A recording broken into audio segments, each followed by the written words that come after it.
Sa mga ka-tech vloggers, mga subscribers, bago tsaka luma, mga supporters, mga dumaan, dumalaw at bumisita sa channel, lahat ng mga viewers, secret viewers at silent viewers, magandang araw. So pasensya na kayo, no, medyo may background tayo. Nasa home service po tayo at dito, nandito ako sa bahay ng kasama ko sa church, si Bro Mark. Ayan, ginawa natin yung kanyang TCL TV. Ang kanyang problema ay garalga lang, pinalitan lang natin yung speaker. So tamang-tama naman, ito yung kanyang speaker, dito nga para lumiwanag.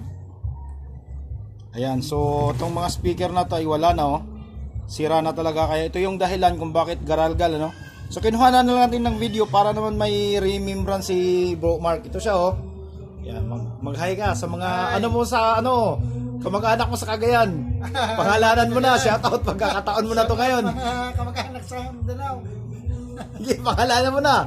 Sa mama ko, tita, sa mga kapatid ko, si Joan, si Clark, si Jiggy, mga pamangkin.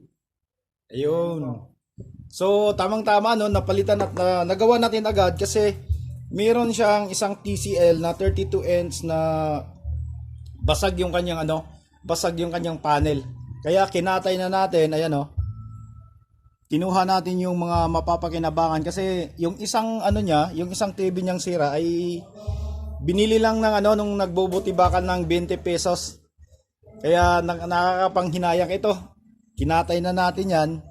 Ayan siya, Tapos yun nga, kinuha natin yung pwedeng mapapakinabangan pa. At ito, okay na yung natin.